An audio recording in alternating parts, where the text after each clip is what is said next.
क्या ईश्वर अवतार ले सकता है? नहीं, ईश्वर अवतार नहीं ले सकता। क्यों नहीं ले सकता? वह सर्वशक्तिमान है, वह कुछ भी कर सकता है। तो सुनो और अपने मन के भ्रम को दूर करो। हमने एक वीडियो में यह दिखाया है कि ईश्वर की जितनी भी स्वरूप गढ़े गए हैं वे वास्तविक ना होकर मन से चित्रित किए गए हैं। जिसके अवतार लेने की बात शास्त्रों में कही गई है वह स्वयं ही अस्तित्वहीन है। जिसका अस्तित्व ही नहीं है वह कैसे अवतार ले सकता है? अर्थात भगवान विष्णु के विषय में यह कहा गया है कि उन्होंने 24 अवतार लिए हैं, जबकि भगवान विष्णु ओम की आकृति से गढ़े गए हैं।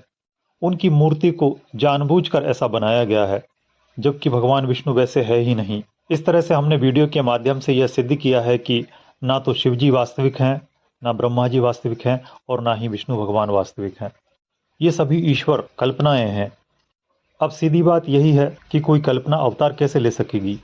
लोगों का यह मानना कि ईश्वर सर्वशक्तिमान है, वह कुछ भी कर सकता है, तो जो लोग पढ़े लिखे हैं वे भौतिक विज्ञान को ठीक तरह से समझते हैं। उन लोगों को यह समझना चाहिए कि शक्ति किसे कहते हैं। शक्ति भौतिक पदार्थों का एक गुण है। पदार्थ का फैलना और सिकुड़ना ही उसकी शक्ति है।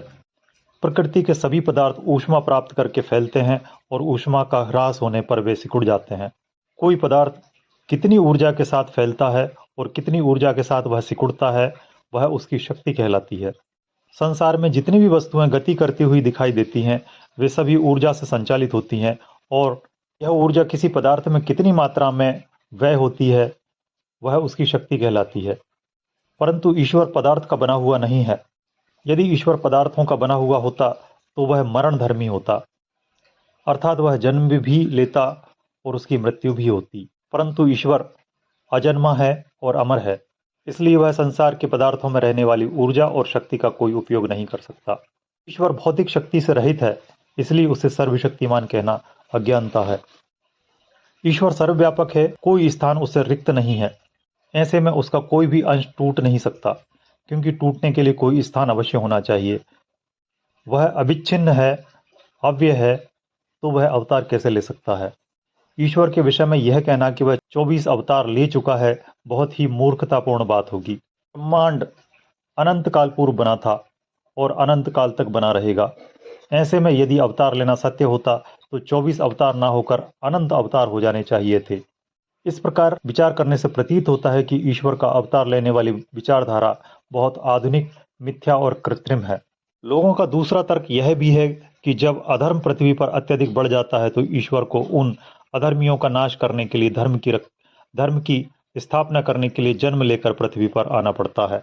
अब विचारणी बात यह है कि धर्म और अधर्म एक वैचारिक प्रवृत्ति है, न कि व्यक्तित्व। धर्म एक कर्म की दिशा है, न कि स्वभाव। व्यक्ति कभी भी अधार्मिक नहीं होता, अपितु उसका कर्म अधार्मिक होता है।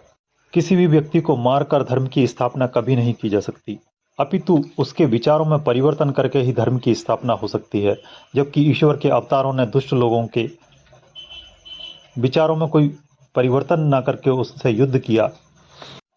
और यह बात भी निराधार है कि ईश्वर अधर्मियों का नाश करता है, क्योंकि आज भी मनुष्यों पर अन्याय किया जा रहा है, जीव जंतुओं पर अन्याय किया जा रहा है, अत्याचार किया जा रहा है।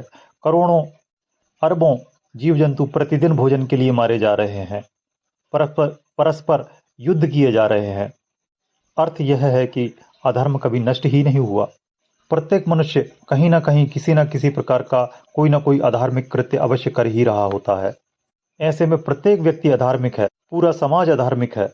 ऐसी स्थिति में ईश्वर को निरंतर जन्म लेते रहना चाहिए था, परंतु ऐसा होता नहीं है। यदि हम दूसरे तौर पर देखें तो ईश्वर का अवतार लेना ही अन्यायपूर्ण है, अधर्म है, क्योंकि ईश्वर को प्राप्त करने के लिए संसार के सभी मनुष्य प्रयासरत हैं। सभी कालों में मनुष्य प्रयासरत हैं।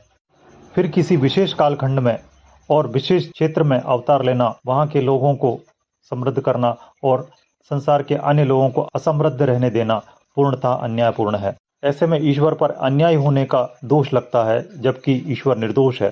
केवल इसी तर्क से भी ईश्वर का अवतार होने का निषेध हो जाता है। पुराणों में कहे गए अवतारवाद को सिद्ध नहीं किया जा सकता, क्योंकि उनमें कोई भी कालखंड नहीं लिखा गया है और जो भी लिखा गया है वह बहुत ही प्राचीन कहा गया है। प्राचीन काल में क्या हुआ होगा और क्या नहीं होगा, इस बात का कोई तथ्यात्मक प्रमाण नहीं पाया गया। इसलिए उन बातों को काल्पनिक कहा जा सकता है। अतएव अवतारवाद एक मानसिक विचारधारा है, इसका सत्यता से कोसों दूर का संबंध नहीं है।